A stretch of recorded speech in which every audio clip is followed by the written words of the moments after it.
Et surtout, le pire dans tout ça, c'est que les Français sont déjà matraqués en termes d'impôts. On est le pays recordman des impôts. Les Français l'État prélève 48% de la richesse nationale. C'est un record de tous les pays de l'OCDE. Et pourtant, les missions essentielles telles que la sécurité ne sont pas assurées. C'est ça aujourd'hui le véritable problème. C'est que les gens sont prélevés, taxés. Vous gagnez 2500 euros bruts, il vous reste 1000 euros de moins à la fin du mois. C'est ça aujourd'hui. Où part l'argent ? Eh bien, finalement, les OQTF ne sont pas exécutés. La justice est trop lente, pas assez sévère. Il n'y a pas de place de prison, etc. Et donc, de fait, il y a de l'impunité.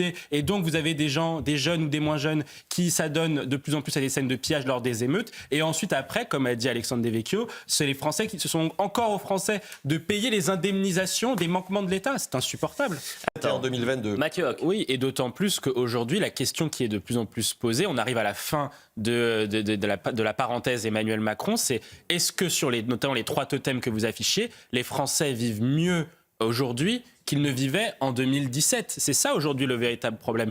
C'est que par exemple sur les questions de sécurité, on le sait, il y a aujourd'hui 100 000 peines de prison qui sont inexécutées. C'était pas le cas en 2017. Sur les questions migratoires, il devait faire 100% des OQTF exécutés.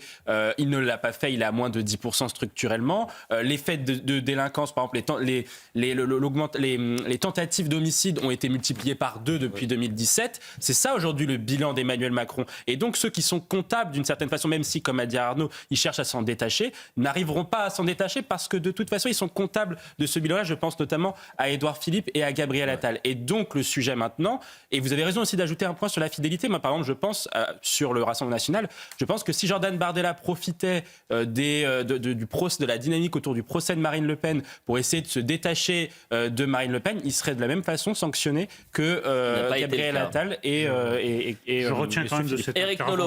Et les politiques non plus. Hein. Le seul à avoir réagi, c'est Mathieu Vallet, qui est un ancien policier, désormais député européen, Mathieu Hoc. Mais vous illustrez tout le phénomène aujourd'hui qui touche les policiers, qui est le phénomène d'autocensure. On parle souvent de ça à l'occasion, à l'endroit des professeurs, mais aujourd'hui, vous avez un phénomène d'autocensure au niveau des policiers, c'est-à-dire que quand vous êtes un policier, et c'est les rapports du ministère de l'Intérieur qui le disent, eh bien, face à des situations de plus en plus violentes, eh bien, parfois, vous refusez d'utiliser votre arme parce que vous allez être jeté en pâture dans les médias ou auprès de politiques qui vont jeter l'opprobre sur toute la profession. Surtout si vous utilisez et ensuite après exactement. Donc d'abord médiatique, politique, et puis 2 effectivement judiciairement, puisque savez-vous qu'il y a une enquête, il y a 3 enquêtes par jour contre un policier dans notre pays, avec la fameuse IGPN, la police des polices, qui est saisie à chaque fois dans le cas d'une autre. Et donc vous arrivez à un phénomène d'autocensure où des policiers sont face à une délinquance de plus en plus désinhibée, qui s'en prend de plus en plus violemment aux forces de l'ordre, et des policiers qui sont démunis parce que non soutenus par leur hiérarchie ou pas tout le temps,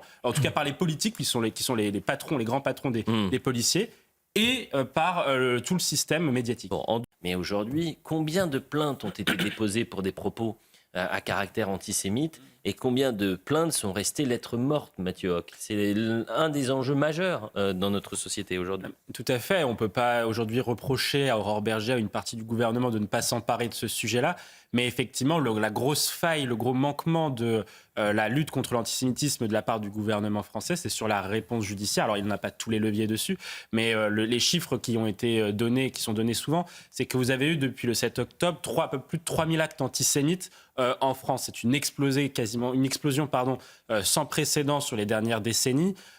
Et face à cela, vous n'avez eu que, c'est un article de La Croix que je cite souvent, que 260 enquêtes ouvertes au niveau de l'institution judiciaire. Donc c'est-à-dire que dans moins de 10% des cas d'antisémitisme sur les faits qui ont été constatés par le ministère de l'Intérieur, donc on n'est même pas sur tous les faits antisémites qui puissent exister dans notre pays, eh bien vous n'avez que dans 10% des cas une enquête, et après il faudra voir ensuite tout au long de la procédure judiciaire jusqu'à où va la plainte, si elle est prononcée et surtout si elle est exécutée ensuite. Mais sur l'antisémitisme, par exemple,